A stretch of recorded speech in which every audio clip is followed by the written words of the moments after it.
Hello, everyone, and thank you, Felicia, for the introduction. So today I will be sharing some tips in the resume writing and the interview skills. So my part of my job is also a recruiter. So I will share with you more from the recruiter perspective, how we do resume screening and how to make your resume stand out from others. Also, how to convince the interviewer that you are the right fit to the job. A little bit about myself. In my current role and previous role in the company, I'm also the recruiter. So I've recruited more than 20 positions and screened over 1,000 resumes. So I hope today's session that will give you some takeaways in terms of the resume writing and interview skills, and let you know how a company recruiter evaluate a candidate.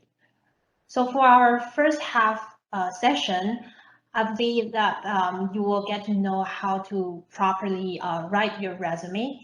You will get to know how to, you will have more chance to get a job interview opportunity if you capture today's concepts. And then with a good resume writing skill, that can also facilitate a good interview conversation in that session. And at the end, you can also promote your expertise if you can quickly highlight your background experiences and the techniques that you have been using in your previous role. Then that can also facilitate a good conversation and highlight your expertise in the interview. So about the resume, actually, it is simply just 1 to 2 page of your experience summary. And the resume is to demonstrate your experiences or your education background, that how relevant you are to the job. As you can see, this is just a reference in terms of 1-page resume. You can see that a resume includes your full name, your contact information, your education background, the experiences, not just in your work or in other relevant experiences. And in each experience, you can see the period that you have worked for, and also some roles and responsibilities in each of the job, even your achievements in those periods. At the end, you can also include some certifications, the publications, or you can list out the most important techniques that you've been using in the past. So that is simply just 1 to 2 page summary, and you can give a well-rounded impression to the recruiter or to the hiring manager. Still, some of the things that you need to be aware of before you start your resume writing. So first of all, in Taiwan, the most commonly used job searching platform is called 104, 104 人力银行. And most of the Taiwan job searcher will go on this platform and upload their resume. From the recruiter perspective, actually, we don't really recommend that you just rely on the 104 template. The reason is that, first of all, in their standard template, there's no English version. And second, most of the people, they just go into a platform and simply put some keywords into their job experience. But for us, we want to see more detail about every your experiences and what you have achieved in the past. So don't just rely on the standard template. And then second, it's not necessary to put some detailed personal information that won't help with your job. So for example, you include your photo that also indicate your gender, or like your birth date, nationalities. I think those personal information is not really relevant to the job. And I believe that you don't want to disclose too much about those information, then cause any kind of bias that doesn't support this job. So I would rather recommend you just put any kind of information that will support, that will be relevant to this job itself. And third is that don't expect one resume fits all, meaning that even when you submit to some of the jobs that are very closely related, but you can still slightly customize your contents. So for every job, actually they require different experience or skill sets, and even different company have different priorities in their qualification. So make sure that before you submit your resume, you can still make a slightly changed based on the company and job description. So I will elaborate this one more in the later slide. Last but not least, you should avoid the typo. So before you submit your resume, just make sure that you have proofread everything in your resume. And you can also keep in mind that some of the things you can do more. First of all, you should definitely develop your resume format. So like I mentioned earlier, don't just rely on the standard template.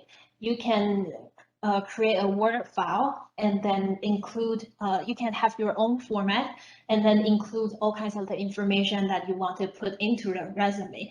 For example, how to customize your resume, you can based on the job. For example, if you are looking for a research job, you can put into your previous research, your thesis, some of the highlights, the publications, certificate, even if you want to put the referrer, if your advisor will recommend you to the job, then you can also put their contact information into your resume. Because Taiwan, the industry in Taiwan is very small, so everyone knows each other. If you think that your advisor will recommend you, you can definitely put their contact into your resume.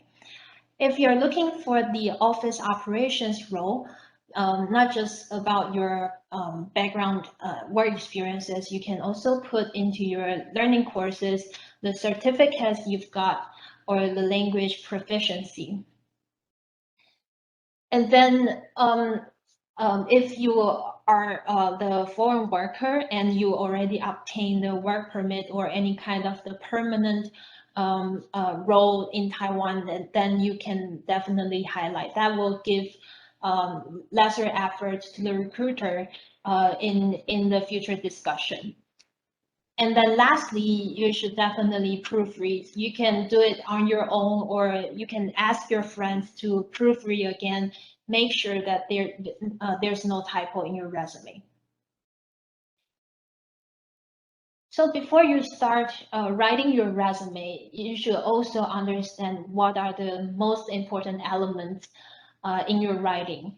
And is there any non-important element in resume writing that we can look into those circles? So I put down some items that are usually commonly put into the resume. For example, the personal education, the work experiences, the achievement, and job qualification. And at the end is the resume format. So this is a question to you all. You can put your answer in the chat box. Let me know which one do you think is the most important element in resume writing.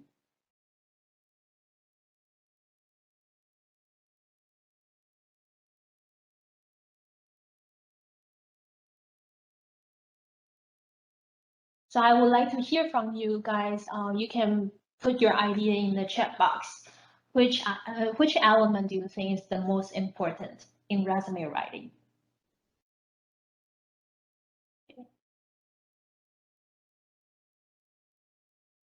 Okay, I see someone says the job qualification, and also people said the work experiences. Okay, resume format.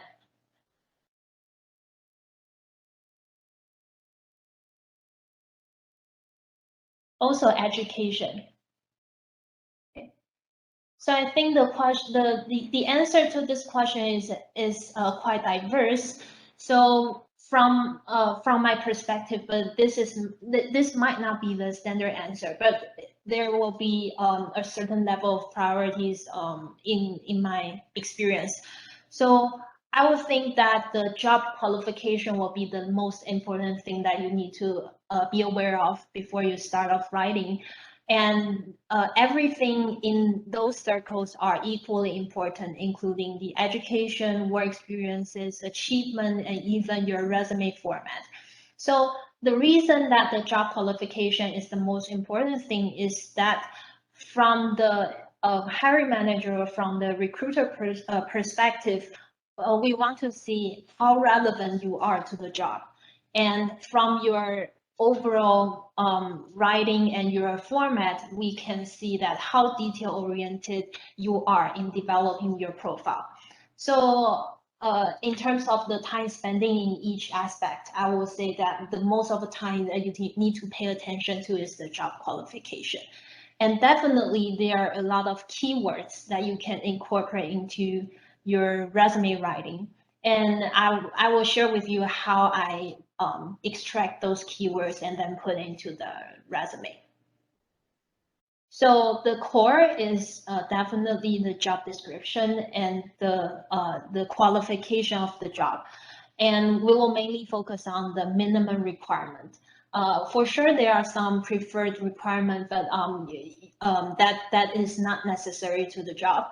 And then from there, you can extend the relevance to your past experiences and the education. So for a recruiter, when we do the resume screening or resume review, we do the same thing. We spend some time to look into the job description. So usually you see a job posting with the job description and the qualification.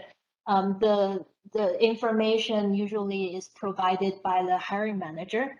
So as a recruiter, we should also understand what is the roles and responsibilities in this job and what are the most important qualifications when I do the resume screening.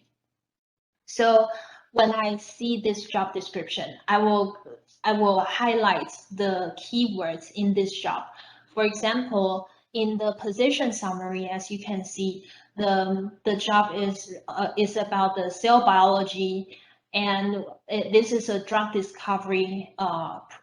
The position is doing about the drug discovery, and the therapeutic areas is around oncology and neuroscience. And the person need to work in the teams and design, implement, and even troubleshoot the studies. So the roles and responsibilities of this role is doing the in vitro assays and need to understand the mechanism of drug action and evaluate the new targets. And then the qualification of this job, the background, the educational experience background should be around the cell biology or biochemistry with 1 to 5 years of relevant experiences. And the person definitely needs cell culture experience and understand the protein characterization.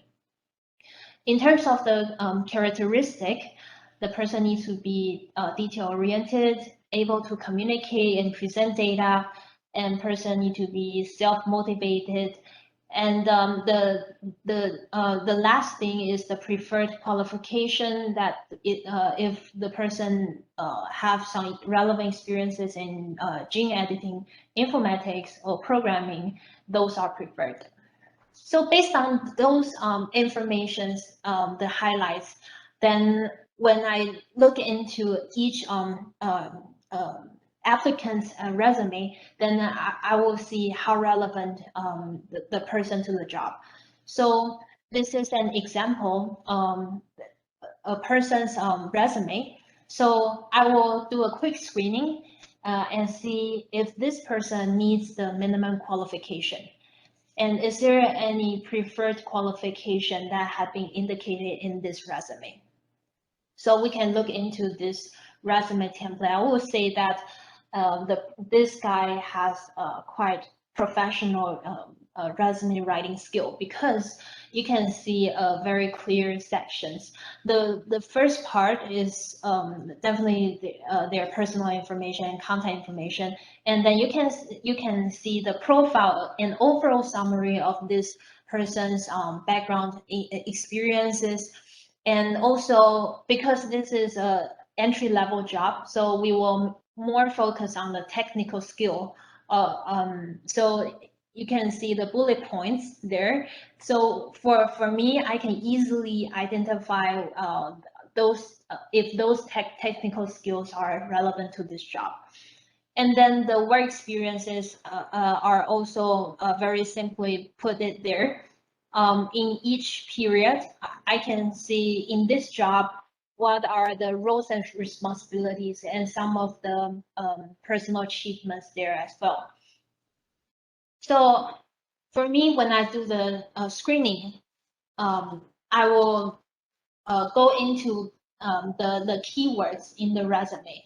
So you can see most of the highlights I've put in there is around the summary and the technical skills. Just minor recommendation to this resume is that the work experience is not too relevant to this job. So that is also a small concern before I go into the interview with this guy. But overall, the resume writing skill is quite good, because I can quickly identify some keywords and know that his past experience is very much relevant. The second example here, I will also say that this is a good reference for you guys. So in the first half, the person also put into the objective the job that she is looking for, and also the education background, the experiences. And same here, she puts the skills, the technical skills in bullet point.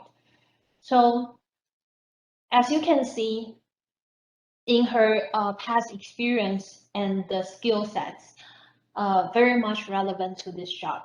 And even the in vivo study is not indicated in the job description, but from my knowledge to our company, the in vivo study is also important. So I put it as a preferred qualification. So why we want to analyze the job description is because in the recruiter or the hiring manager will only spend maybe just 10 to 20 seconds in resume screening. So the most important thing is that you should incorporate as much keywords into your resume writing, and those keywords coming from the job description and the qualification. So going back to our previous slide, the question that we asked, what is the most important element? Here, the job qualification and its description is the most important thing. And all other your personal experiences and profile are to support the job description. All right, so in terms of the resume format, this is just the recommendation to you all, but I will say that format is not the most important thing, but you need to make sure that your format is very clear cut and easy for reading. So on the top, you should put your name, contact information, and you can also incorporate the objective, which job, which title, which job, which company that you are looking for. So when you submit your resume to different job, you can slightly change the objective here. So that is also part of the thing that I call the customization. And then a briefly introduction about your background, the executive summary, and your education And in terms of the work experiences, I will recommend you to allocate into 2 different sections. The first section is the roles and responsibilities. So it's all about the job scope in your previous role. And during that period, what is your personal major achievements in that job?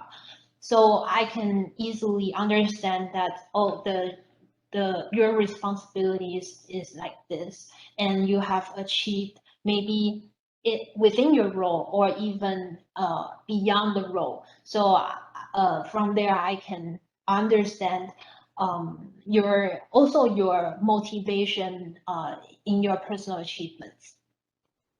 And then the technical skills, you can put it in as a bullet point, and then also some supporting documents like the certifications, publications, and the awards. So that's all about the resume format.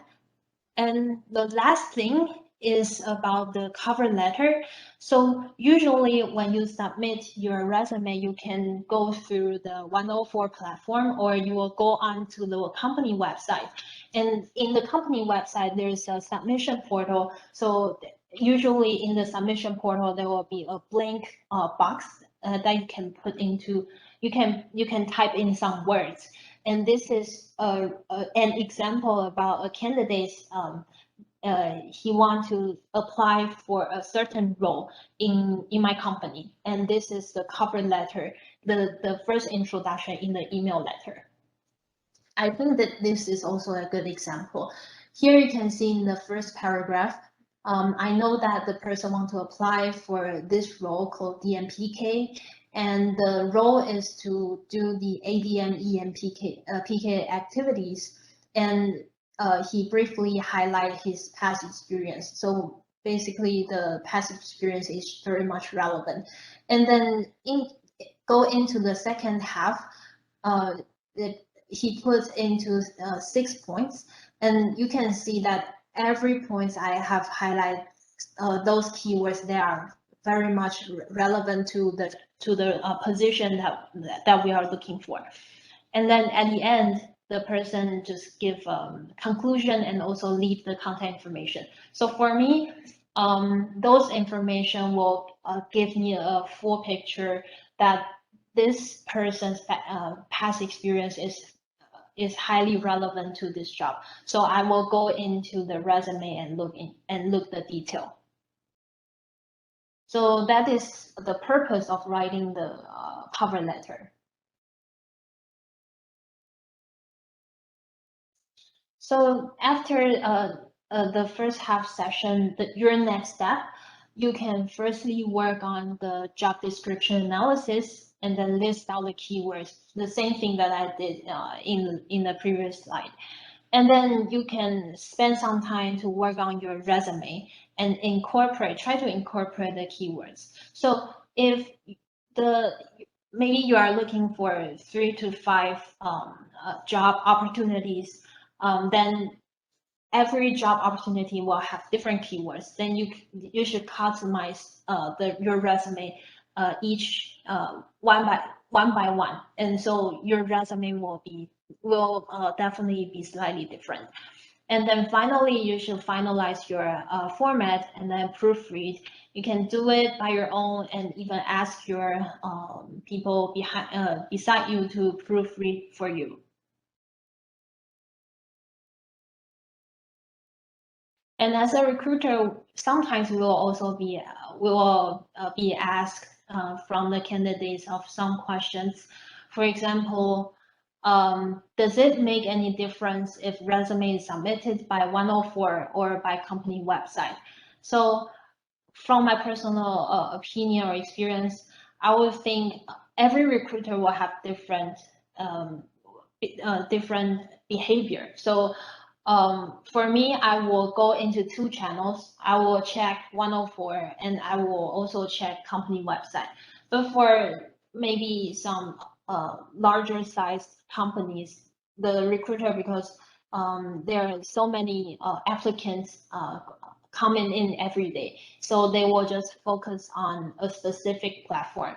But from the applicant's perspective, I would say that if you are highly interested to a certain position, you can go to 2 channels or more, every channel that the job posting there, and then submit your resume. And then how can I get an interview if I don't have any relevant work experience? In the biotech industry, actually, if you don't work within the industry, that's not. I think even you work in the academic environment, that is also part of your work experience as well. So that is not necessary that you need to have relevant work experiences. Even this is just your first job application, you can put into more your research in the past.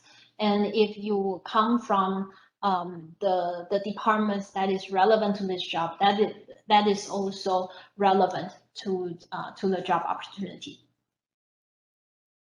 And then, is it appropriate to provide a LinkedIn or a Facebook link on my resume? I would say if you already incorporate as much information in your resume, actually it's necessary to include any other kind of link. So for me personally, I won't put my LinkedIn or Facebook because my LinkedIn will not put every detail, because those information are a certain level of confidentiality. So I will make sure that all those details already included in my resume. So those are the commonly asked questions in the past, and I believe that you guys might also have some questions in terms of the resume writing. So you can put your question in the chat box, and that will be the end of the first half session. And I think this is now the break time, and we will collect those questions. Maybe after the break time, then we can summarize those questions and give the feedback to you, or we can do it at the end of the session. Thank you.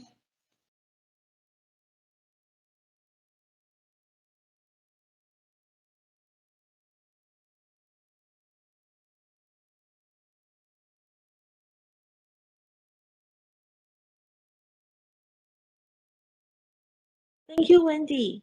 Can you hear me? Hello, Wendy, can you hear me? Yeah, Felicia, I can hear you. Hi, thank you for your first session. For now, I only see one person ask question. And his question is, should I put the work experience that is, let's see, not relevant to the new job on my CV? Okay, that is an interesting question. I guess that you can, maybe later you can unmute your mic if my understanding is not that correct. So the reason that you want to put the past experience that is not relevant to the job, I guess, is that there's not much information that you can put into the resume. I think the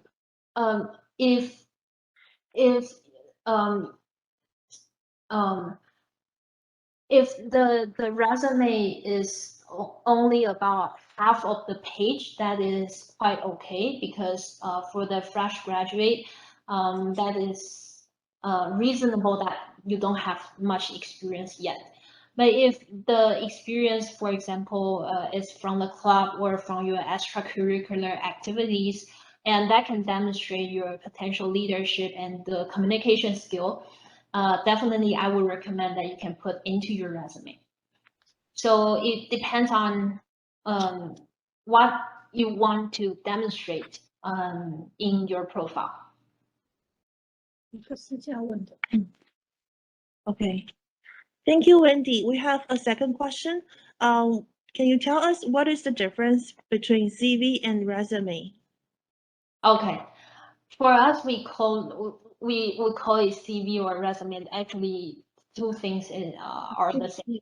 So CV is just, I guess that in the academic environment, the CV and resume are different things, but in the industry job, CV and resume are the same.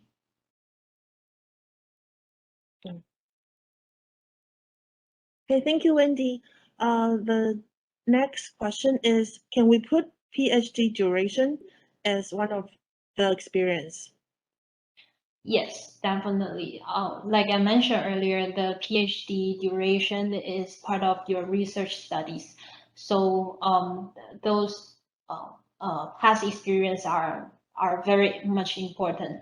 And I can also share with you that usually for my company, when we invite for an interview, we will ask the person to have a presentation about 20 to 25 minutes, and we want to hear about his past studies and research, and want to know how they bring up this research idea and what is the logic and the output, etc., etc. So the PhD duration is important. Thank you, Wendy.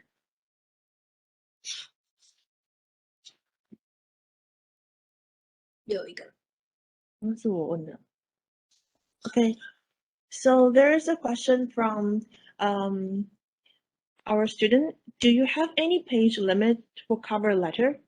I see that the introduction, the first paragraph in cover letter, is very similar to the email body that we send to apply. So cover letter should be attached email, or the email body is sufficient. Okay. Actually, the email body is sufficient. If your paragraph is too long, that usually people will take more than 5 minutes to read it. You can still attach it in your when you submit, but make sure that you can limit the paragraph and just put it into your email body, because for us, we won't spend that much time in the reading. We just do quick screening and see if this person's background experiences is relevant. Thank you, Wendy. We have a very similar question. One of the students asking, what is the difference between resume, CV, and biodata?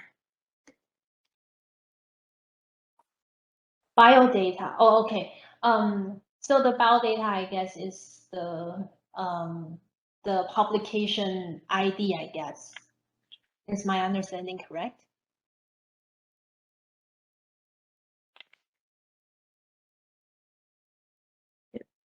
The person who asked this question is Punam. Punam, did you get the answer you want to hear? Can you type in the chat room?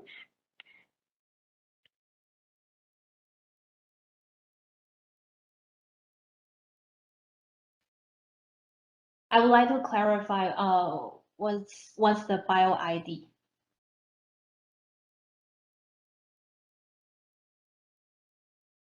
Yeah, Punam, can you identify what is the bio? Oh.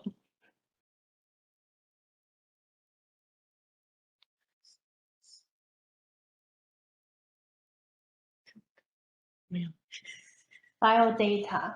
So yeah, if the biodata is the publication ID, or that is an online profile, I think they are the same, but the biodata might also include more detail about your research experience. So if your resume, if you have page limit in your resume or CV, then you can put the link about the biodata that you mentioned. And if the recruiter or hiring manager is interested in more detail, then they will go on to that platform and look into it. So the next question is, what is the trend in Taiwan about job application?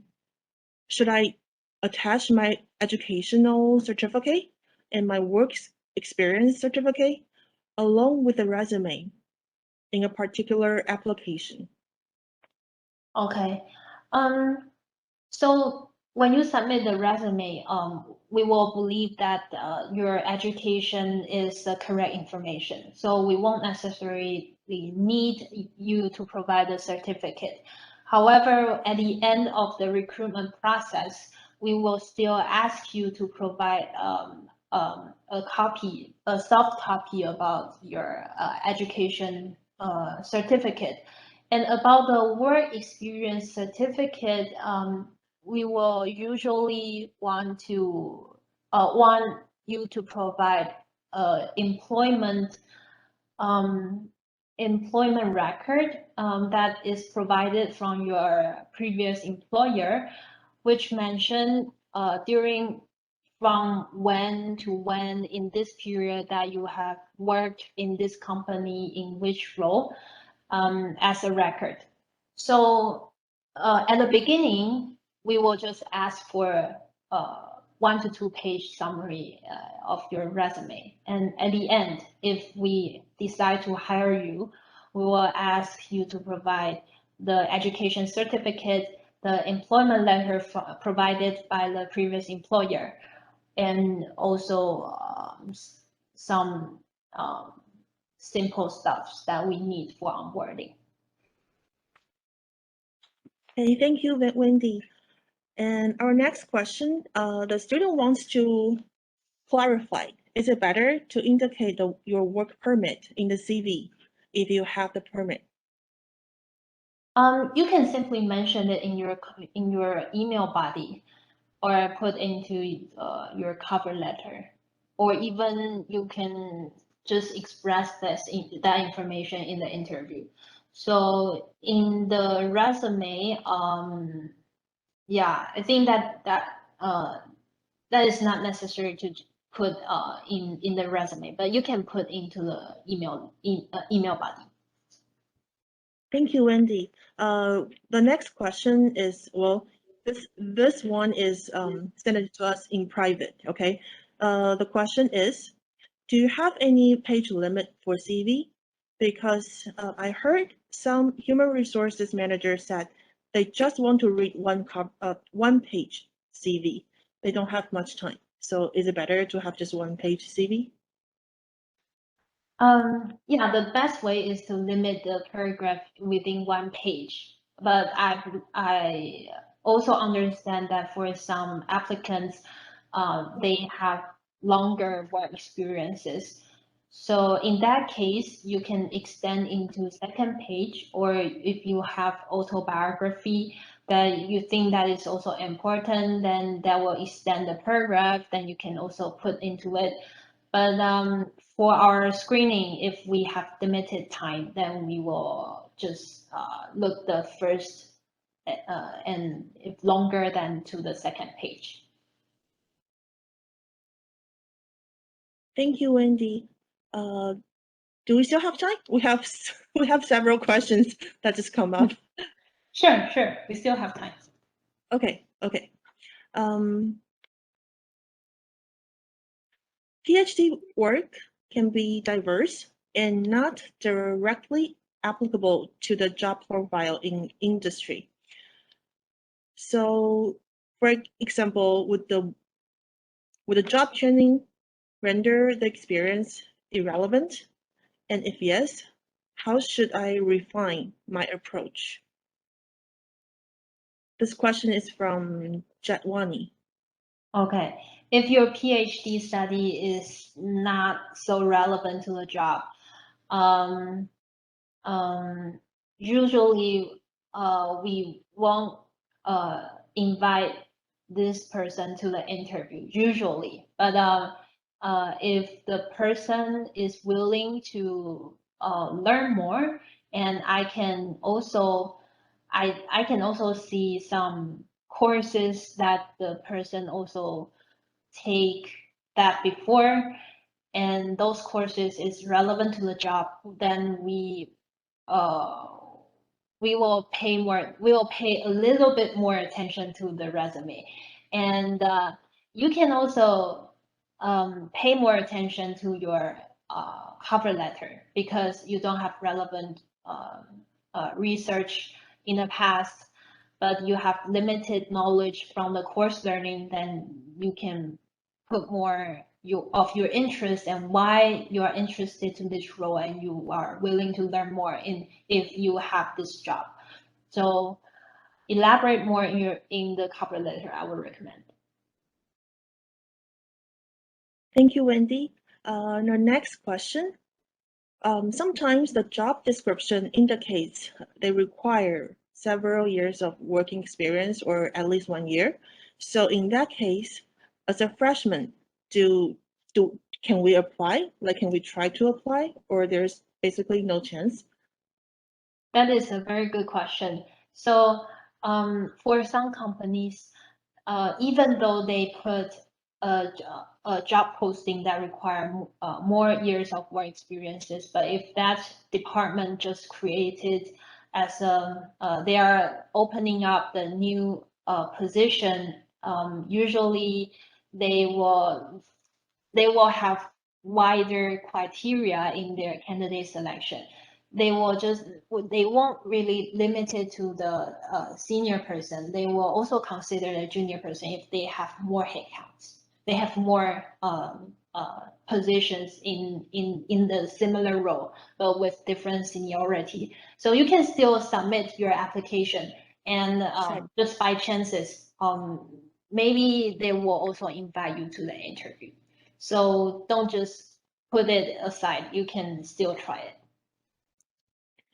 Thank you, Wendy. Our next question. Okay, this is a very special case. Like, if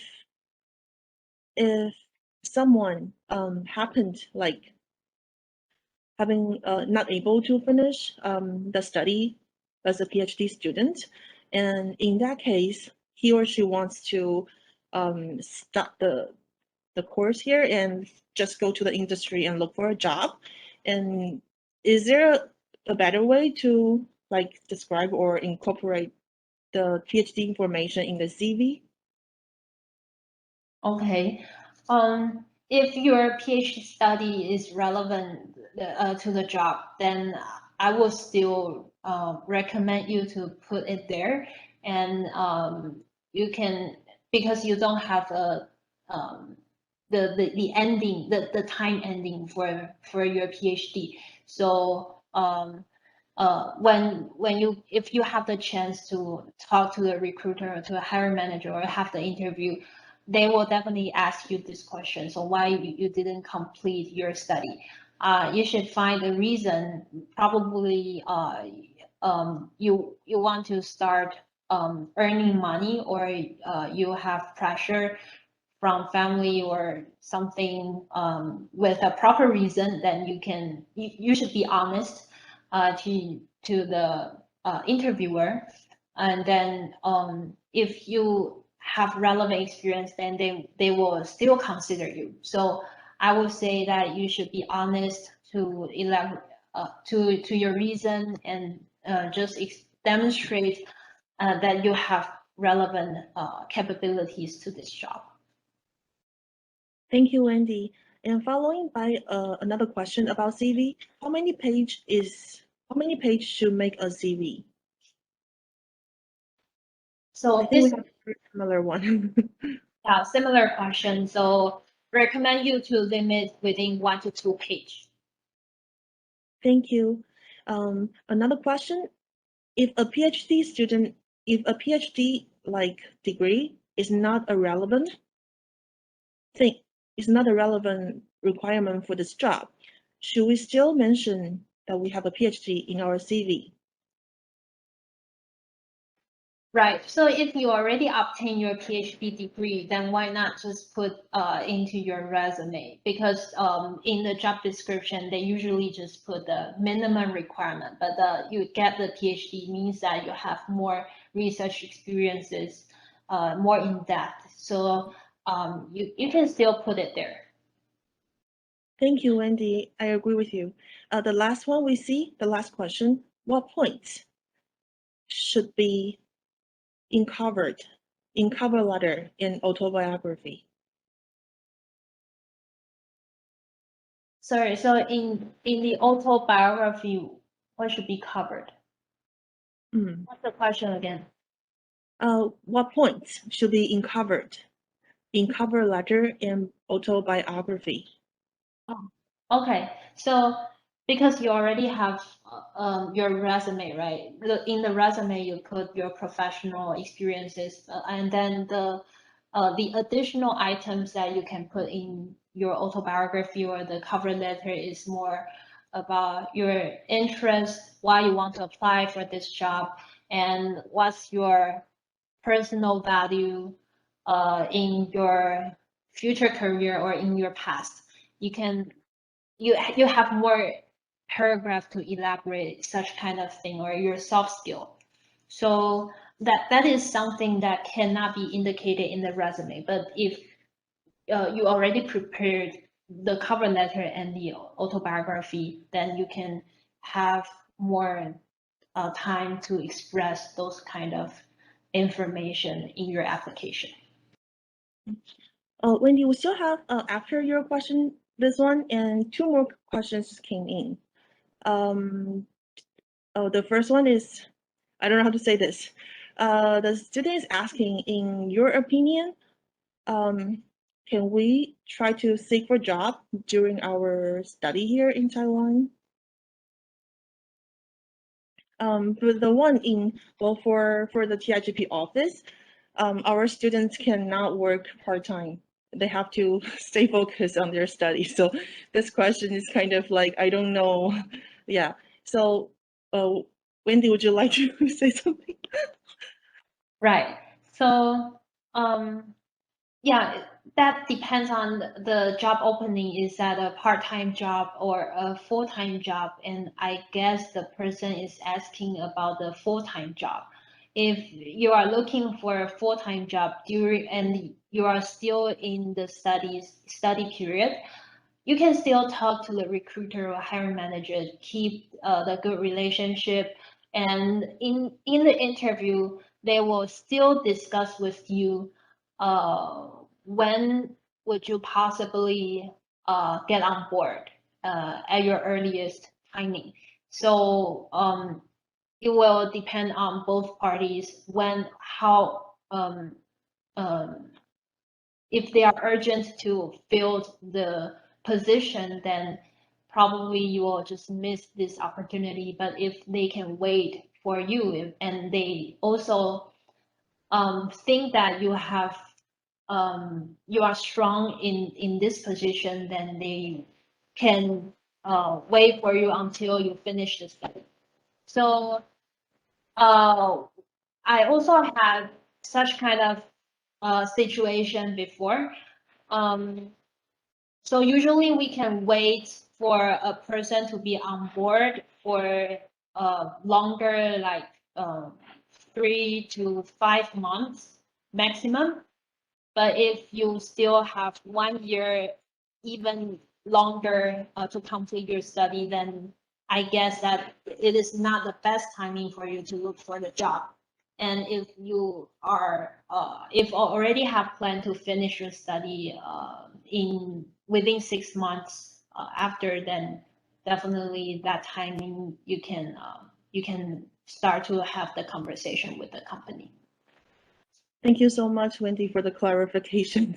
Yeah, so if you're about to graduate, then I think it's okay to go to interviews if you are almost graduating, right? But we still want to tell our students to be aware of the policy that we cannot allow students to work part-time, okay, or full-time. You have to focus on the study, okay? And Wendy, time is well, it's almost time for 3 o'clock. So because our students are very, active, they follow up with several questions. Do you still want to answer the questions or we want to do it at the end? Yeah, we can keep it at the end and we can take a short break. Okay, so everyone, thank you so much. We know that where we stop. So for those of you who ask the questions later, we will start from there at 4 p.m. Okay, so we have a break and then we come back at 3 o'clock. And for our second part, interview skills. And for your questions, we will start the questions at 4 p.m. Okay, see you later. Thank you, Wendy.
Hello, everyone. Welcome to Come Back.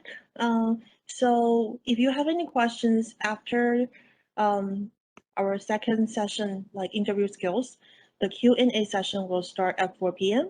And we welcome you to type in your questions anytime during the session. Okay, so we can compile the questions, or if it's similar, we can compile them. Now let's welcome our lecturer, Ms. Wendy Ling, for our second part. All right, so our second half session will be discussing the interview. So the objective for this session, we'll understand the do's and don'ts in an interview, what you can do more, and or you can prepare ahead, and what should be avoided in an interview. And then second, because you will prepare, you already have your resume, and usually the hiring manager or recruiter will ask a question based on the resume. Then how you can elaborate more in the interview based on those questions. And then third, some of the time you will be asking some difficult questions. For example, your weakness or some difficulties that you faced in the past, then how you deal with those questions. And hopefully in this session, we'll have more time to do the role play. Then we can have some practice how to answer the difficult questions in the interview. So the overall understanding of the interview, first of all, you need to know that there are several types of interview format. Sometimes you will receive a call, you are invited for a virtual interview or a group interview or a face-to-face interview or panel interview. So different interview formats, actually there are different objectives. If you receive a phone call, usually that will come from the recruiter, and they basically want to do a quick screening, understand if your past experiences are qualified, and quick understanding of your motivation, why you're interested in this job. If you are invited by a virtual interview, which is similar to the face-to-face interview, but meet virtually, probably because during the COVID-19 situation, or because the hiring manager cannot make it on site, or people separate, so then the interview is arranged virtually. And third, if you are invited to a group interview, usually they want to assess your teamwork capability, the communication, problem-solving skills. So in that kind of interview session, you'll be given a case study, and you will work together with other candidates and solve the questions. And if that is a panel interview or face-to-face interview, there will be different format, or some of the companies will make it separate. They will make it into multiple interview sessions. Sometimes there will be a combination of line manager plus the human resource, the recruiter, or like the manager plus the peer colleagues, or from the cross-functional team leaders.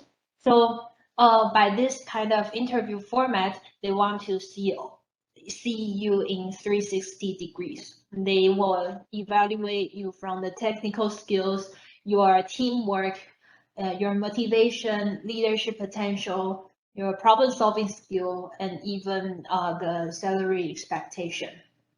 So in different formats, then you can imagine that which stage that you are in. If it is an initial phone call, then you can expect that this is simply a fast screening and focus on the technical skill that you have. And then later on, if you are qualified, then you will be invited into a formal interview.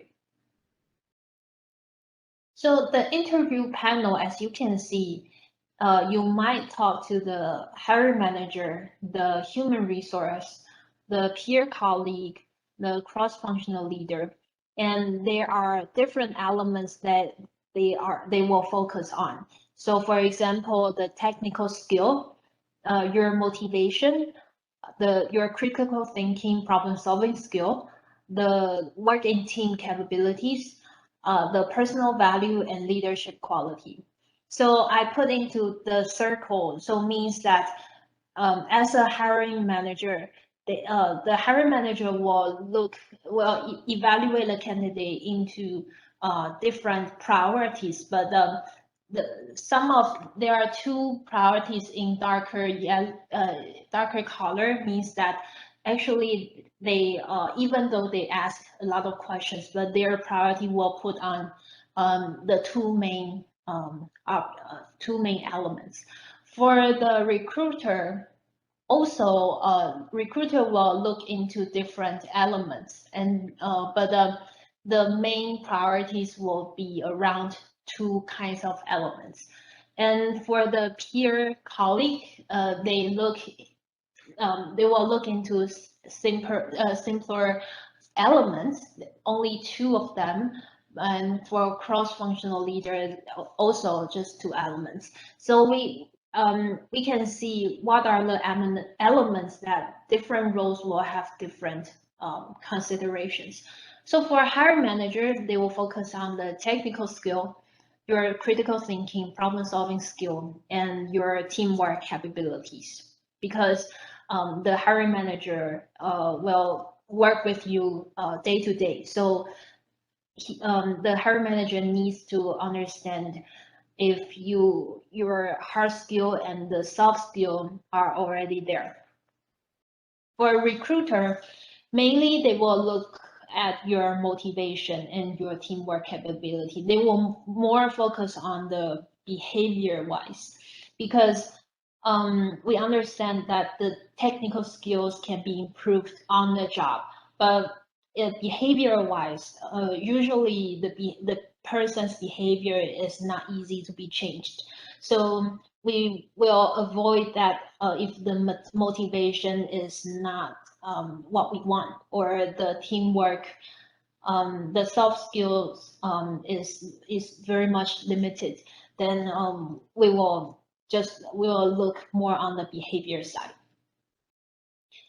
For the colleagues that you might work closely with in the job, the colleague will focus on the technical skill and the teamwork, because the day-to-day operations, the colleagues will work with this person, so they will look at these two kind of considerations. For cross-functional leader, same thing, the teamwork, the critical thinking and problem solving. So why the cross-functional leader will look at your critical thinking and problem solving is because they will also evaluate your, not just your current capabilities, but also your potential.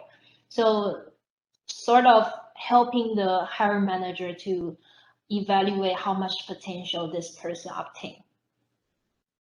As you can see, a lot of the elements that you need to work on if you want to prepare for an interview, but 4 key elements that you can put as a priority, which is technical skill, the teamwork, and critical thinking, and the motivation. Then how to prepare those assessment perspectives. For technical skill, you should work on the job description, the qualification based on those keywords. Then they will follow on those keywords, and then list out some questions and clarify if you are qualified to this role. And in terms of the teamwork and the critical thinking, problem solving skill, they will use a certain type of questions, which is called situational interview question or behavioral interview questions. So they will ask you an example in the past when certain thing happened. How did you deal with that situation? And what is the outcome from that situation? And what is your learning after this situation? So based on your behavior in that occasion, then we can predict in the future, if same thing happened, how you react to this situation, and if you have, and we will evaluate if you have reflection, if you are able to reflect your behavior and then improve from there. So this is called situational or behavioral interview skill. And today for our practice, we will more focus on the situational and behavioral interview. And lastly is the motivation. So make sure that when you go into an interview, you should provide a reason on why you want to apply for this position and what makes you most interested in. So you can elaborate, for example, the company culture, you like the cross-functional collaboration, you want the visibilities in the organization, you can raise your voice, or because of the technology, you are impressed by the cutting edge technology from the company and you want to join the team and learn it. So make sure that you have a reason that you want to apply for this position. As you can see, for the interview preparation, there are some elements you should work on. So in the first half, we will I will teach you how to review the job description and prepare for the technical skill questions. And then we will work on the behavioral interview questions and how you can answer to those questions. And then for the gray words, that will be the second half. So first thing is still the job description. So so in our first session, then you understand that the keywords in the job description is important. So based on the keywords, then you will if you have relevant experience in your academic research or in your past work experiences, you must understand what are the technical skills in that job and what is the commonly techniques that you should be experienced. So from the job description, then you will the interviewer will ask you those kind of the questions from there. So in your resume writing, same thing, you will also incorporate those keywords and they will clarify if you already obtained those technical skills. All right, so in terms of the situational interview questions, usually the question format will be like this. Tell me a time you faced the biggest failure in your research, or tell me a time your workload was very heavy, or tell me a time you had difficult opinion or plan with your manager, or describe a situation you had to collaborate with a coworker who was tough to please. So the question will ask you about your past experience. You should provide an example in the past. If you have that situation, then how you deal with it. Then in your answer, so in your answer, actually, there's a secret format. So to answer those questions, first of all, you should elaborate the background information. What is the problem in that situation? For example, I had different opinion with my cross-functional colleagues, and we were in a meeting, but we already spent about 1 hour in that discussion, but at the end we didn't get the consensus. Then second, how do I analyze this problem? I was asked to initiate this project and work with my cross-functional colleague. So I had a mission to complete this project. Otherwise, my manager will be upset to me. And I felt that the reason I could not get a consensus with my colleagues is because my department's priority is different from the other departments. And I felt that my colleague is fully occupied, so he could not support me in this project. Then third, what is my solution? So from that situation, I guess that is the priority issue. I raised the concern to my manager separately. I explained to my manager that the colleague could not follow the timeline that I proposed, and we spent over an hour to discuss that, but at the end we still cannot get a consensus. So I asked for my manager's support. If my manager can discuss with my colleague's manager and see should we adjust the timeline, or should we postpone this project, or any other solution that can continue. So at the end, I wait for a while for my manager to discuss with the other department, and my manager get back to me that we can just slightly postpone this project, because in this situation they were occupied by other projects. So because this is not that urgent, and we can do it maybe in the next quarter.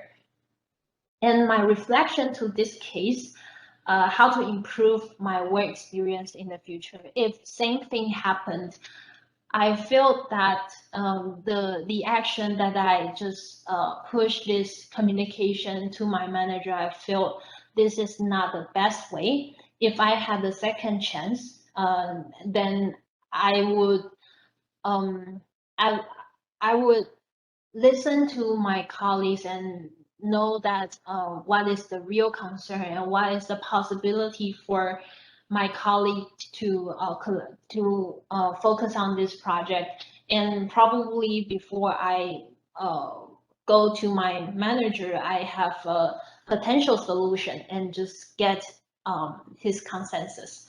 So I think this is a great opportunity for me to experience in the past role.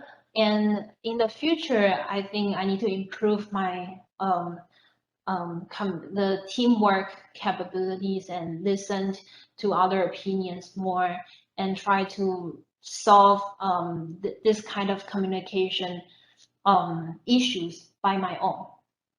So as you can see, from if I follow this answer format, then I will provide a full picture about a situation, how did I deal with that situation, and what is my key takeaways from that learning. Then as a hiring manager or the recruiter, we understand that you have experienced such kind of situation, and you know how to deal with it, and also you have potential to improve yourself from your past experience. All right, so I would like to ask for a volunteer, and we can do a role play.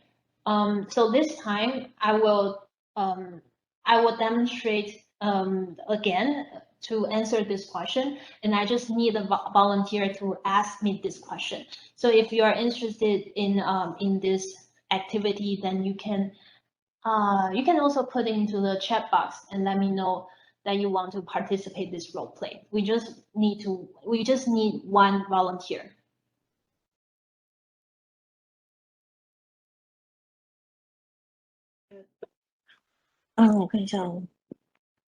So, okay, DJ is interested. DJ, can you put on your camera and your microphone? Hello, DJ. Hello. Hi. I can hear your voice. Hello. Can you hear me now? Yes, we can hear you. Okay. So you just want me to ask you this question? Yes. Okay. Tell me a time you faced the biggest failure in your research. Thank you, DJ, for this question. So the biggest failure in my research, I would think that was the communication with my advisor. So at that time, I was in the 4th year of my PhD study. I still had some debates with my advisor because he was not satisfied with my output, and he even expressed his feeling that I might not be able to graduate on time. So I was so nervous. I already had a potential offer in the industry, and if I could not get the certificate of my PhD degree, then I might miss this job opportunity. So that time I still have about half a year to complete my research. So that situation, every time when I had a meeting with my advisor, he always rejected my proposal. And even though I already spent tons of time, even overnight, to stay in the lab and tried to get some promising output, but seems that those outputs were not my advisors, would not meet my advisor's expectation.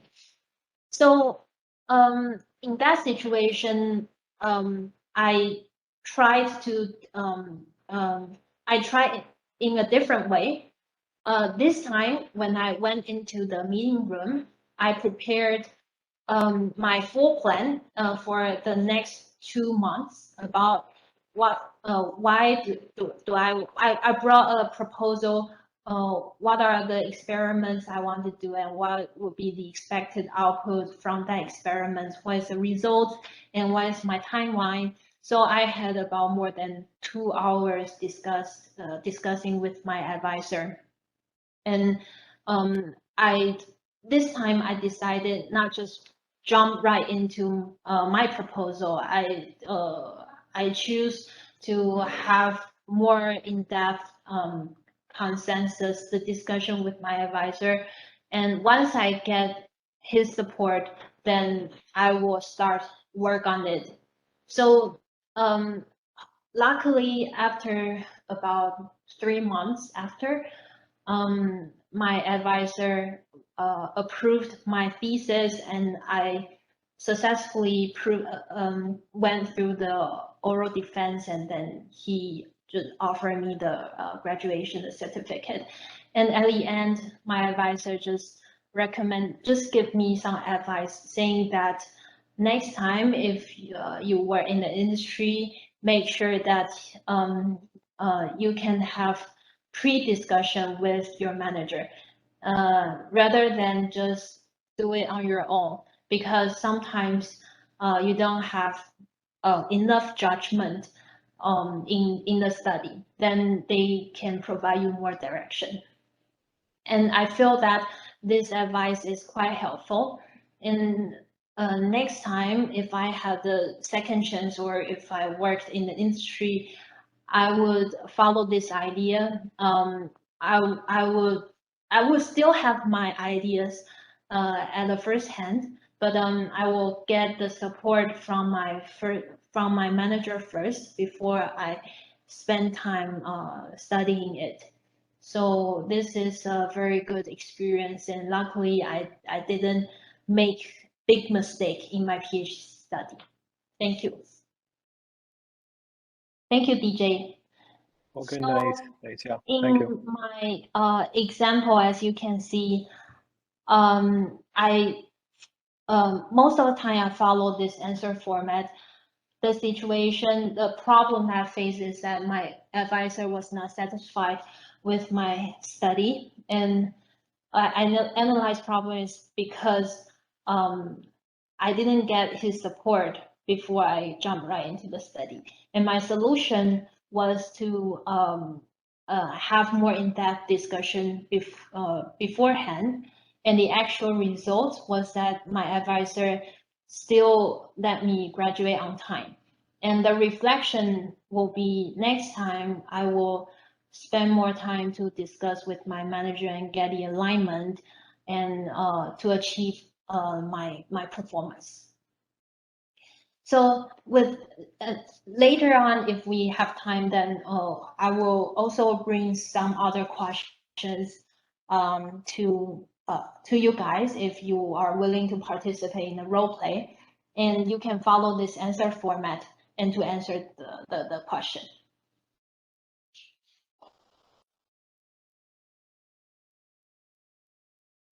All right, so we'll move on to the second half, preparations for the interview. So you understand how to answer the difficult questions, then some other preparations that you can work on. So the second item is to research the company. And also you should have proper wearing to the interview, and you should plan for your transportation, and you should just rehearse your questions and your answers that might be asked in the interview. And at the end, when you finish this interview, then you can have a warm follow-up by email to the employer. So how to research the company? I think if you have limited time, you should definitely focus on that company's business and business model, and also their technology. And most of the information are on their website, or you can also search by the company founder's name or by their news as well. Then you can understand, what are the research they are working on, and they must have some technology know-how, and how will it relevant to the position that you're looking for. And the second thing, if you still have time, you can understand the company culture. So either by the company website information, or you can ask the people working in that company, or even in the same industry. If some of the friends working in the same industry, then they might be familiar with this company, then you can gather those information to understand the company culture. Even in the interview, after the QA session, then at the end, you will be asking, do you have any question, or is there anything that you want to know more? Then there you can ask about the working culture, the people value, the career development policy in the company, etc. So you can understand the company culture from there.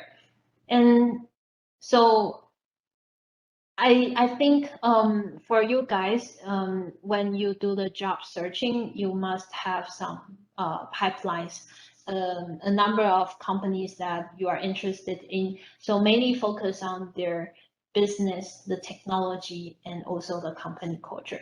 Then if you still have more time that you can prepare, then you can do some basic research when the company was founded and how the company was founded, and you can find like the founder story, things like that, and their news or the organization structure. So about your wearing, I would say for the industry job, you just wear business casual. So for guys, you can prepare a suit jacket, long sleeve shirt.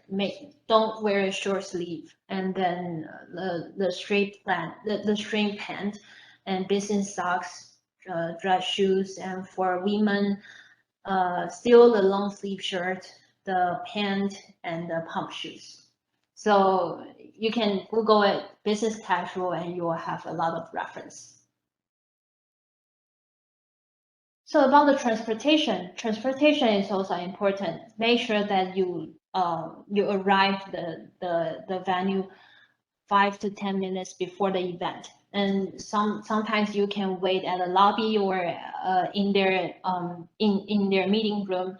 So you can take some time to prepare for pay attention to the interview and then just do some quick rehearsal if you are asked to have the presentation.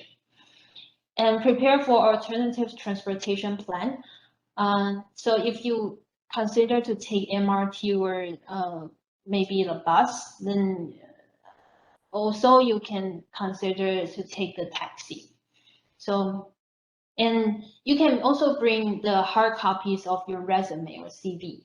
And usually I recommend you bring 3 copies, because in an interview, maximum they will invite the hiring manager, the recruiter, and the peer colleague.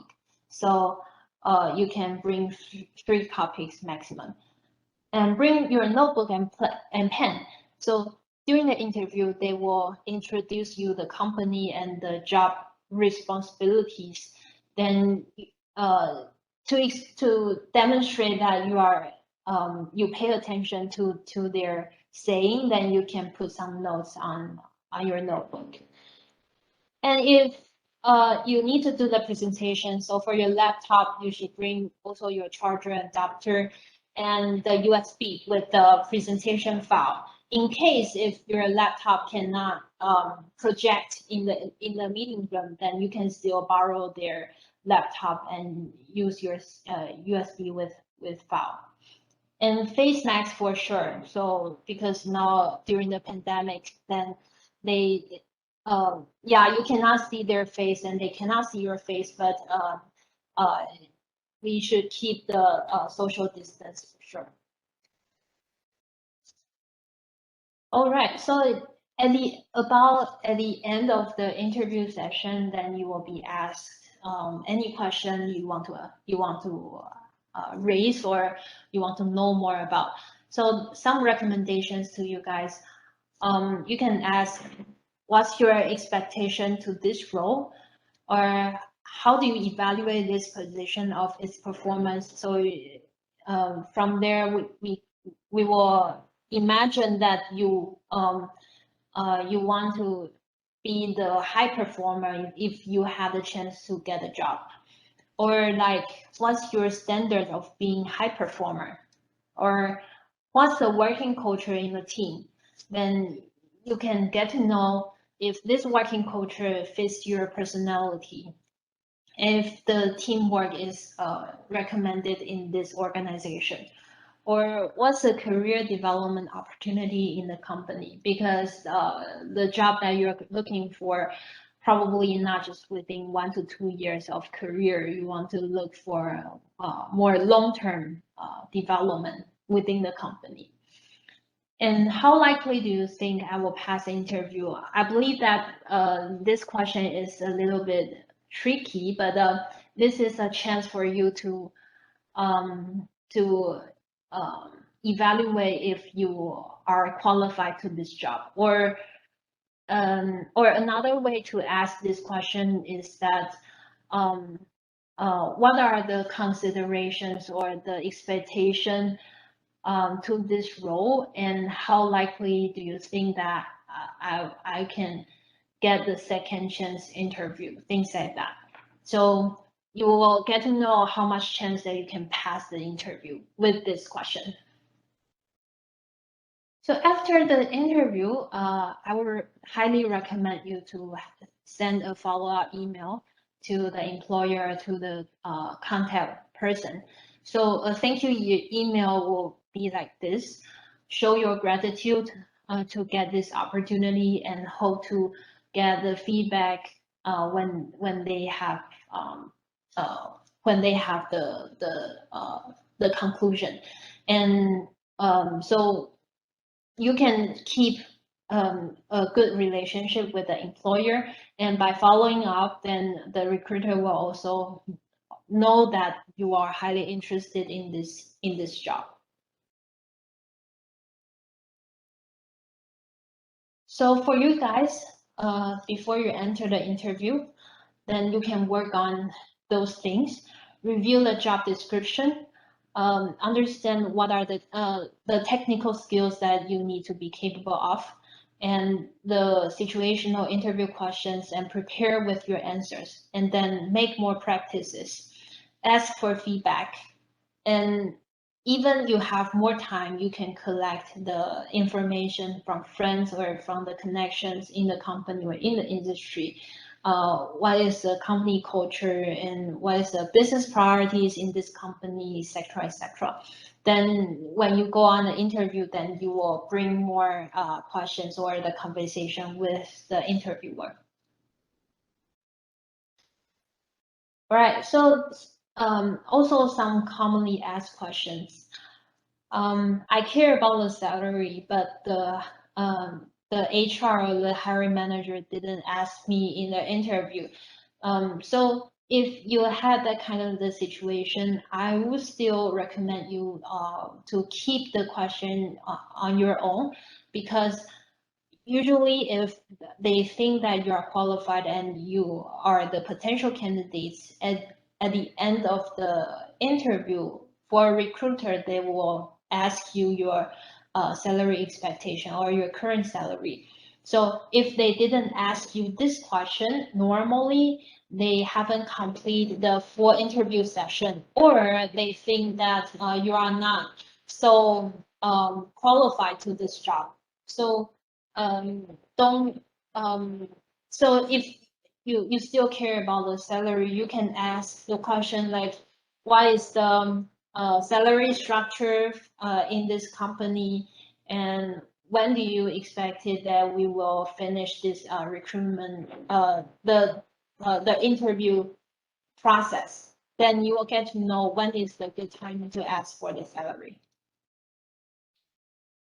And how can I know the overall feedback from the interviewer of my interview performance? So you can ask for feedback before the end of that interview, or you can even ask for feedback after the session when you have the phone call with the recruiter. So I think those are the timing that you can ask for feedback. And it is important to ask for feedback, because for you guys, you have time pressure to look for the job.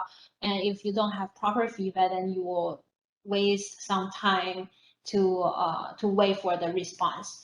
So I will recommend you to actively ask for feedback. So that's all for the commonly asked question. And for my company, we are still hiring and we are expanding our team. And these are the job openings that right now. So if you are interested in our job opportunity in Anthorn, then you can scan this QR code and get the job descriptions. All right, so this is another QR code from TIGP office. You can submit your feedback of today's workshop, and then the lecture is at the end, and we will move on to the Q&A session. Thank you.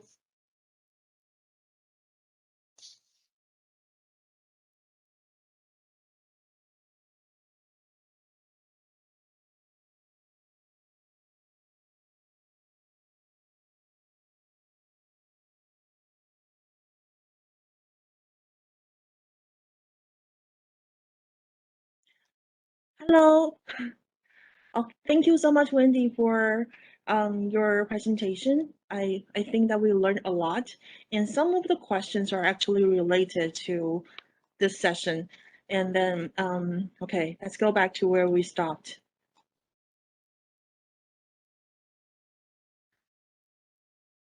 So we have several questions. Okay, so before our break, there was a question to Wendy. Do we need to include the language section in CV with proficiency level? All right, so for this question, I guess you're referring to your Mandarin speaking or the your Mandarin writing, things like that. So for foreign applicants, yeah, I will recommend you to put your language proficiency in your resume, because in some position, they might require your local language, or they will require for your English capabilities. So you can put those information in that. Or for some positions, they will also indicate that you need Japanese. So if the language requirement is important, usually they will also indicate in the job description. 已经开了那个哦，好 feedback 对不对 ？Thank you, Wendy. The next question. This person wants to know, is there a bonus skill or like a secret tips if we want to ask for more salary during the interview, or maybe or when is the appropriate time to ask this? So if you have higher salary expectation, normally it won't be discussed in the interview, but if you want to negotiate for a higher salary, usually it can be negotiated in the phone call with the recruiter.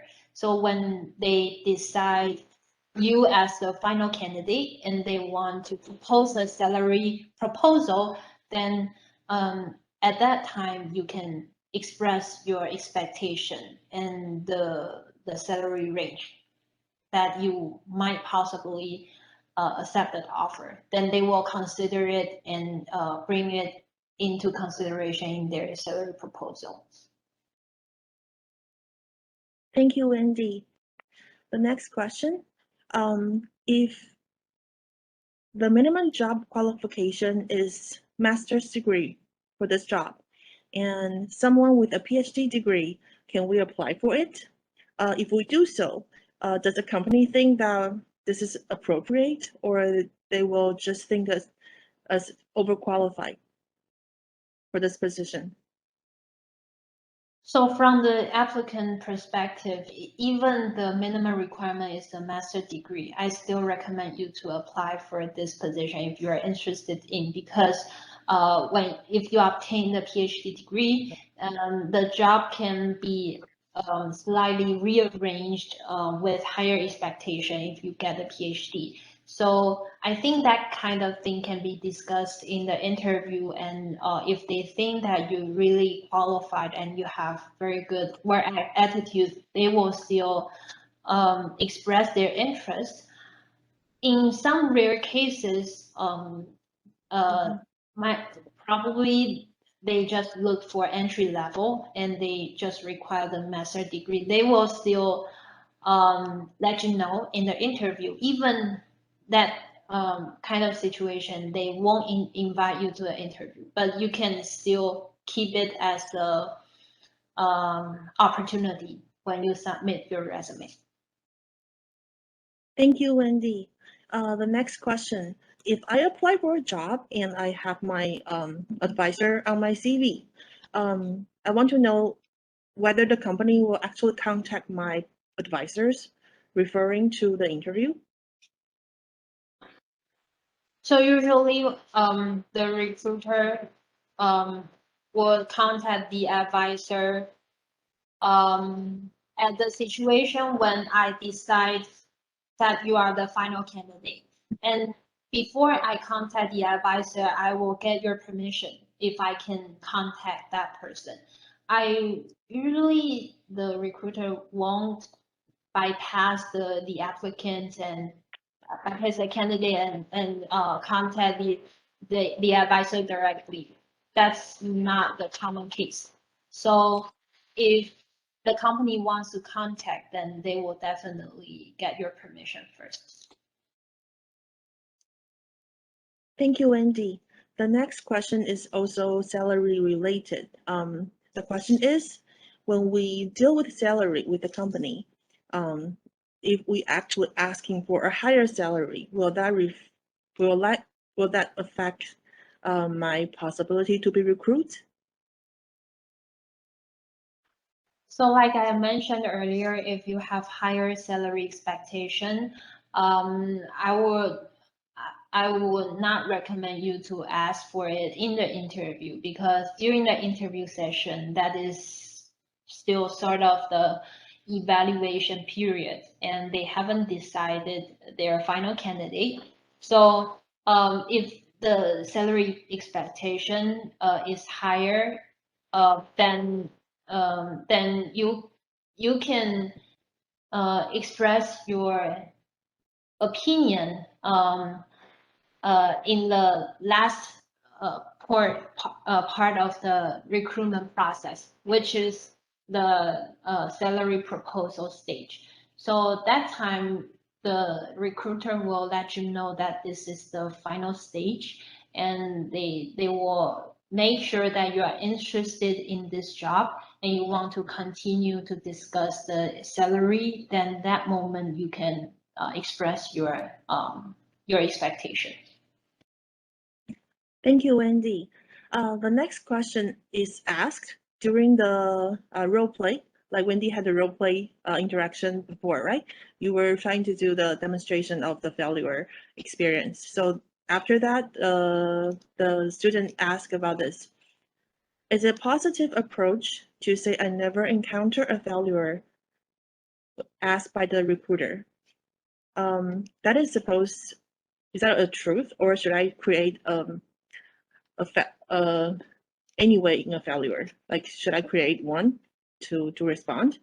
And following, how long should we talk about the failure? I suppose the next person must be nodding, but still, how long can we go? You can elaborate like that instead of saying it as a failure, but it is a challenge or a difficulty that I have faced, but I treat it as a positive way. So I don't think that is a failure, and I did learn something from that case. So the stories like that, the blah blah blah. So this is a way to turn into a conversation. Turn to a story that it is not a failure story, but it is a situation that I deal with a difficult situation. Thank you, Wendy. Next question. Is it offensive to record the interview? For example, using my cell phone or using my voice recorder during the interview? Right. So in an interview session, definitely the interviewer already spent time and attention to talk to you. So make sure that you respect that attention. Then you should, yeah, just focus on the conversation with the interviewer and try not to switch your attention to other your phone calls or other text stuff. Thank you, Wendy. The next one is also very similar to the salary thing. The student's asking, is it appropriate to mention the salary about my previous job? Is it okay? Right. So when the recruiter or interviewer asks you about your salary expectation, if you don't have a clear expectation yet, then they will try different way to ask you, like, what is your current salary? What's the current salary structure? And based on that, what's your expectation? Probably your expectation is to benchmark your current salary, then that will be a reference for a recruiter. Thank you. Okay, our next question. Okay, so the next one. In the interviews, is long answers better or short answers are better? Yeah, good question. So in the interview, actually, we expect the candidate can elaborate more. So if you want to express more of your opinion, how you think about the situation, yeah, you can share more with the interviewer. But still, sometimes you should still keep some time and chance for interviewer to express their opinion, because that is a session to exchange both ideas. So I think that is two-way conversation rather than the one-way conversation. And if you keep it as a one-way, then you won't gather enough information from the company perspective. And if your answer is too short, then the interviewer might need to bring up more questions to probe that situation. So we will also like to know that your elaboration, your communication is fluent. So if you can talk it longer, that is perfectly fine. But if your answer is too short, then the interviewer need to ask more questions to probe. Thank you, Wendy. The next question. What are good resources to inform yourself about country-specific resume and interview norms, as the expectations on what should be included and asked might differ? That's a long question. I don't really understand this question. Can you say it again? Okay. Okay. What are good resources to inform yourself about country-specific resume and interview norms, as the expectations on what should be included and asked might differ? Okay, So- this question is raised by Kim. So, is it difficult to understand? Kim, can you rewrite your questions so we can ask Wendy? Okay, I see the question. So good resource to inform country-specific resume interview norms. Oh, okay. So right. So the country-specific resume. I think resume is universal. The resume format is just like this. There's no country specific. And the interview norms, I would say that maybe in Taiwan industry, they are more results oriented. They might not have some chit chat before or some warm ups at the beginning. But but that doesn't make much difference. So in Taiwan, they will just jump right into the interview questions, I would say.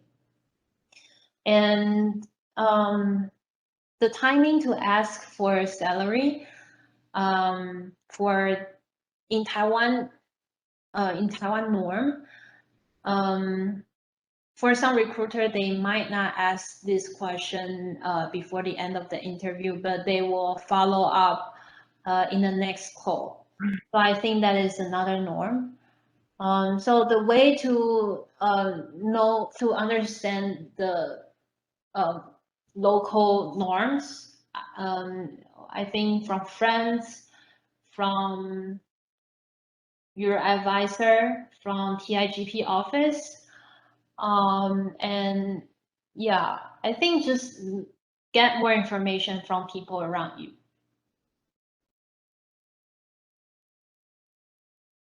Thank you, Wendy. Our next question.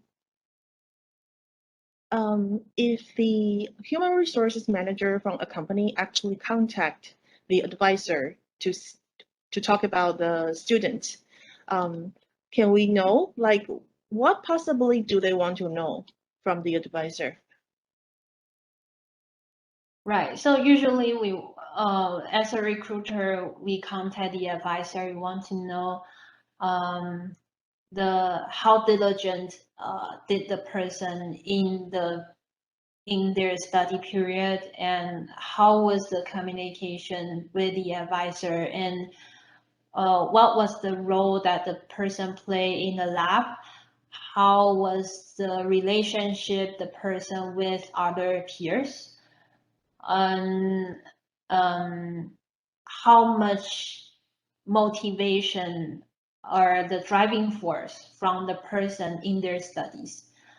And if there is a next chance to work with this person, then how likely would you recruit him or her again? So I think usually the question will be like this to the advisor.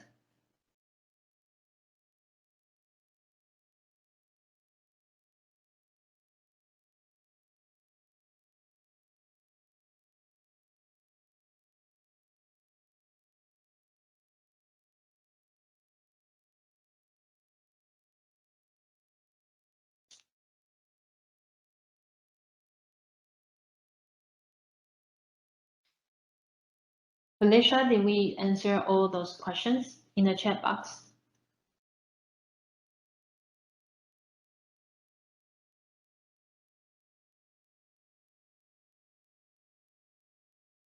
If we answer all the questions, then we still have about 30 minutes to do the role play. So it's up to you guys.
I see a text message that the microphone is not working. So probably we can take a short break, and the TIGP office can fix the technical issue.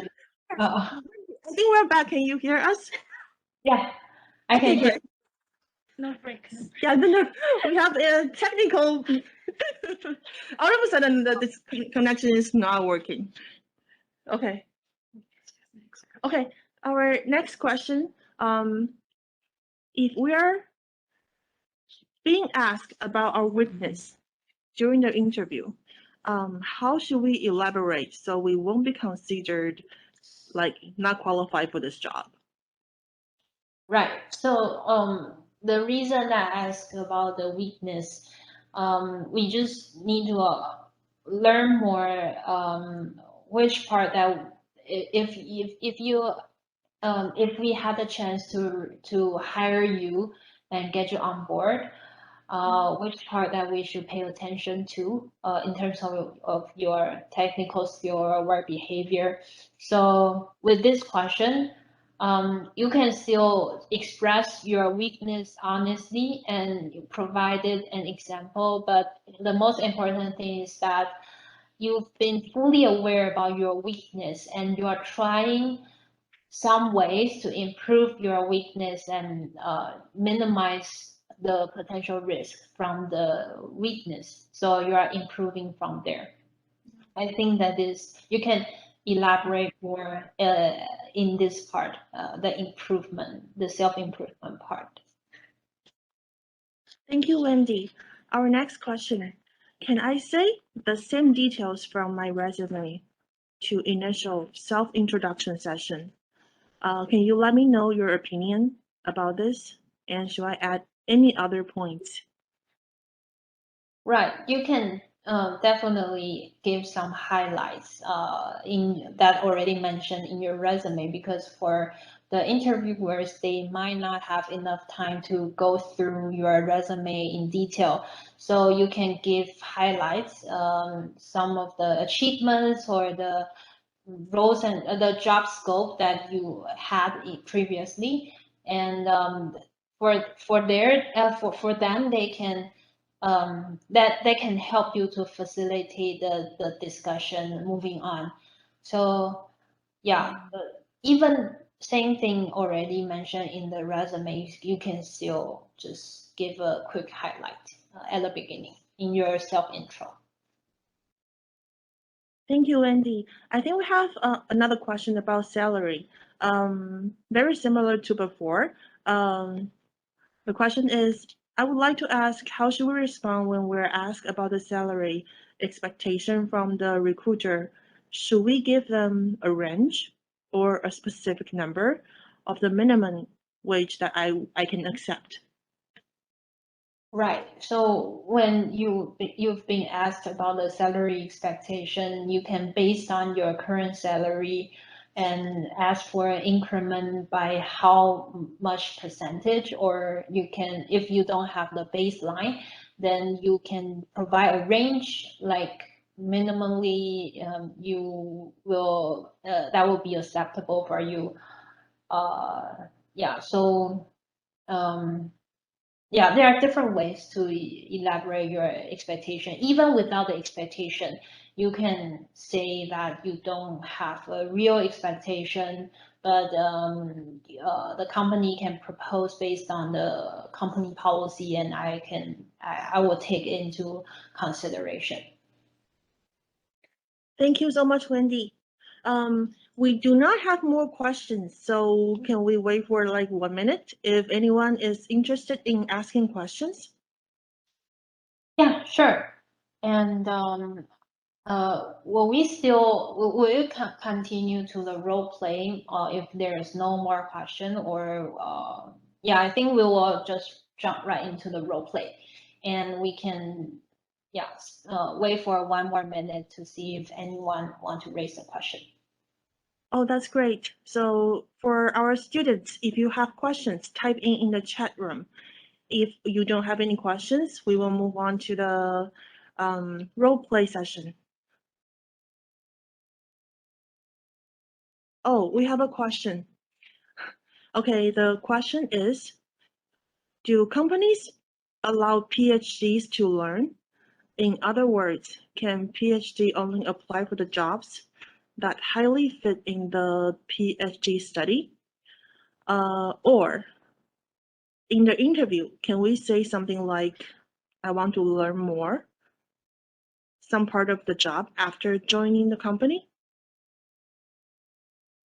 Okay, so I think that will go into 2 parts. The first part is that for every job, then we expect the candidate have a certain level of capability to perform. So the perform part, that is also a qualification, and how much you've been qualified to this job to perform this. And the second part is your learning motivation or your learning capability. So even though you already obtain your PhD, you still need to learn on the job, or even learn outside of the job. So for a fresh graduate, we will understand your potential in terms of your learning motivation.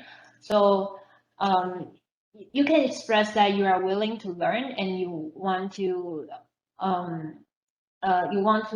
go extra mile to get yourself exposed to different challenges, etc. But if you are expressing like, I am not qualified to this job, but I'm interested in this job and I want to get this opportunity to learn, I think that is not a proper way to express. But so 2 parts. One is you can perform to this job, and you are willing to learn and grow yourself in the company.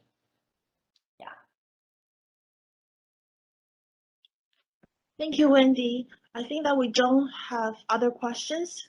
So how would you like to proceed to the role play session?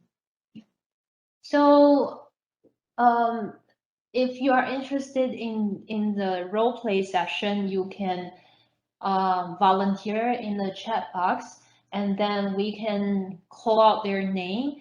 And I have prepared a list of questions. So one person will practice one question, and I will turn back to the answer format on the screen. Then after you listen to that question, then you can follow this answer format to practice one time. Okay, that would be great. So anyone, if you are interested in participating as a volunteer, please write your name in the chat box. Oh, also, Wendy, the student is asking, they really like the PowerPoint slides you provided. Is it possible that we can share with our students? Oh, okay, no problem. Thank you, Wendy. Okay, so everybody who is interested in participating, DJ, are you there? No.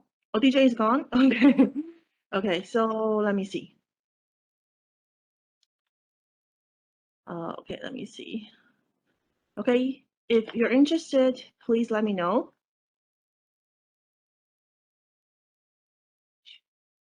Okay, I see Daniel. Daniel, are you interested?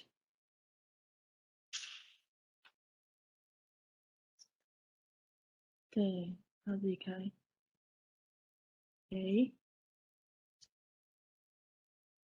Okay, I see Sherry. Sherry, are you interested? Okay, guys, if you're interested, just write your name in the chat room, and then we'll turn on your microphone, and we will do the role play interview. It's a demonstration, and after you answer the questions, Wendy will tell you what is good and what is parts to be improved after your answer.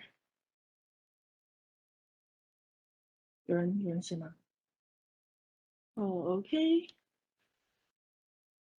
Let me see.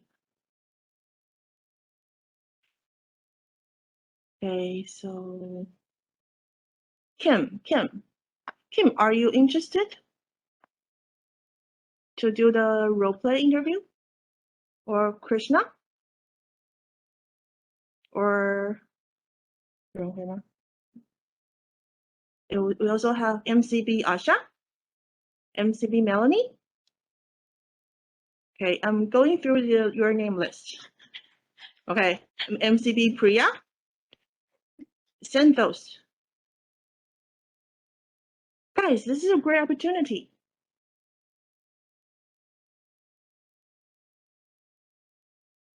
Okay, we'll just give you 2 minutes to think about it, okay? Yeah, we can have a short break, and just because we still have a little bit of time, so if anyone want to volunteer, then you can put into the chat box. Okay, so guys, we will have a short break for Wendy. What do you think? Like 3 minutes so they can think about it? Yeah, no problem. Okay, so Wendy, can you share your screen? Like, what would be the questions they can answer? So maybe they think the question is not that difficult, they may participate. No, that's the format. That's the format.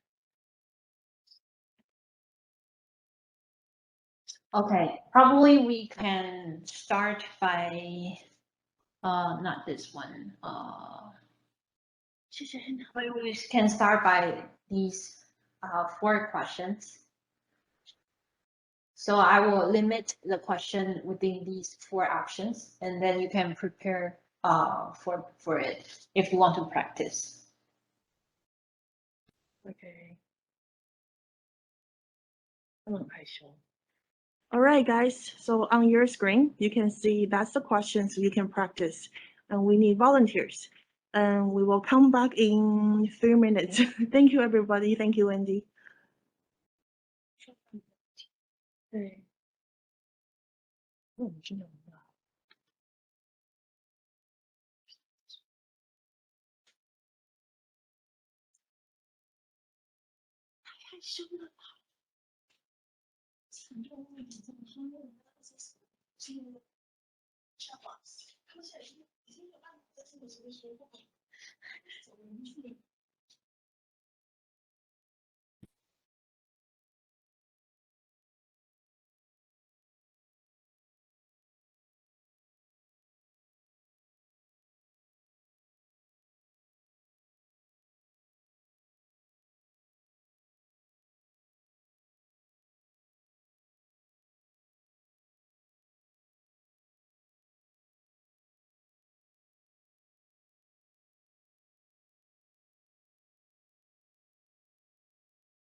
你有没有想到什么问题？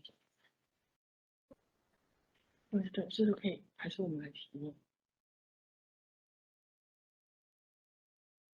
我应该是开着。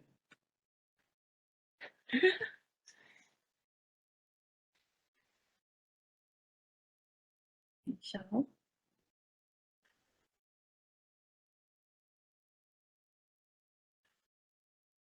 All right, I am back. Before Wendy comes back, let me call out some names. Ryan, Ryan, are you there? Would you like to participate? Ryan.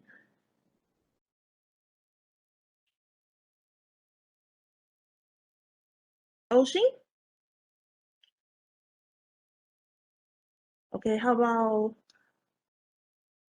Ming Han Gao?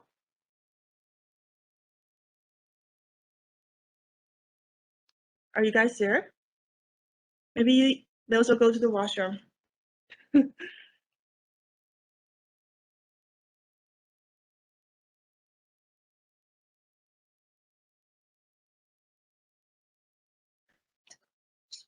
Okay, let me try another one. Usman Ahmed, are you there? Usman?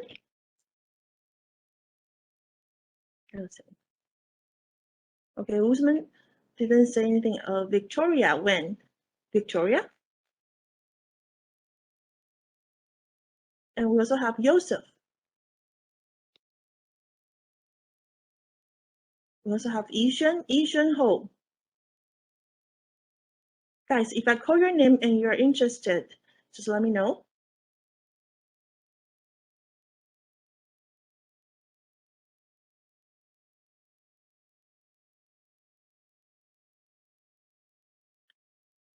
Sure. 没有欸。对啊。真的。因为那个题目。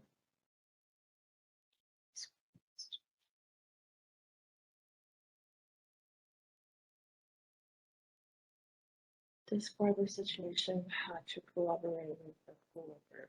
It's tough. 3个考题。对。如何是好难讲，真的很难欸。我本来想说我来回答，发现我答不出来。那还是我们请温迪帮忙回答。可以啊。对啊。想练习就直接请他。对。最好见。对。Hello, Wendy, you're back. Hello. Yes. During the break, I called out several names on the screen, and people are really shy. I think that, it's been a long time and people are used to talk on online meetings and using chats. So I think they're really shy. I called like 10 to 20 names and I think they're hesitated to, turn on the microphone and try to speak in front of people. So would you tell us if you are asked about this, like if people ask you about this question, how would you respond? Do you think that would be okay? Okay, yeah, no problem. So in my previous role play, I've demonstrated the first one, and also I think the last one. So I can role play probably the second and the third question. So Thank you. yeah, the time that my workload was very heavy, I think was happened in my undergrads because at that time I participated to extracurricular activities, and also I had my academic studies. I felt that I could not handle that such kind of workload, especially the activities coming from my club. So that time I had some mental issues, and that was my first time dealing with the overload situation. And in that case, I think that was because I didn't prioritize my studies and also the activities. I tried to capture all I want, but I didn't expect that I just have a limit of time. So about before the end of the semester, I decided to turn down some of the activities, and I tried to focus on my studies instead, because I realized that if I could not handle my school studies, then the knowledge that will be missing. So if I have a second chance, I believe that the overload situation will happen in the future. So the way to overcome or to handle the workload is important, and I think that is my personal responsibility. So for now, I have learned to set the priorities in all kinds of stuff in my life, and I tried to understand, to learn myself about the limit in terms of the energy and time, and how much time I need to spend on each activities. And I also need to learn how to reject some activities as well, because if I always say yes to some requests, then I will make myself overload. So I think that was a good experience, especially when I was still in the undergrad. And for now, at work, the workload is my own responsibility. So I need to manage it properly and make sure that I can meet the expectation for my job, and I can still have the work-life balance. My definition of work-life balance. Wow, that's a good answer. Yes, and for the third question, a situation that I had different opinion with my manager. That is quite common in my previous role. So when I was the fresh graduate, because I didn't have much work experiences and I didn't have that maturity to know what is the priorities in my department or to my manager. So sometimes I would pay more attention to something that I'm more interested in or I'm passionate for, and then I ignored the request from my manager. So that time I would make my manager upset. And in that situation, usually the collaboration with my previous manager, we would have weekly updates. And he would try to guide me or redirect me to the business focus. And initially, I felt that if I wanted to try my best in something that I'm interested in, also to some daily operations, and but I understand that my manager wanted me to make sure that the daily operations are fully under control. So that was the situation that I had different opinion with my manager. So my manager also provided me the feedback that he understands that I want to explore some new projects. However, for my day-to-day operations, I still need to make sure that the tasks are in place, and so so when after I grow up, after I gain more work experiences, I understand that as a manager, they also have their priorities. They have something they need to pay attention to and also report to the higher manager. So for now, I learned that if that is within my scope, then I need to ensure that I can that my manager trusts me, and the daily operation will be managed properly. And for some challenging projects that I want to explore, I can definitely have some pre-discussion with my manager and get his or her permission before I go into that. And that way, that will minimize the difference in priorities. So that is also a good learning opportunity for me, especially when I was the fresh graduate.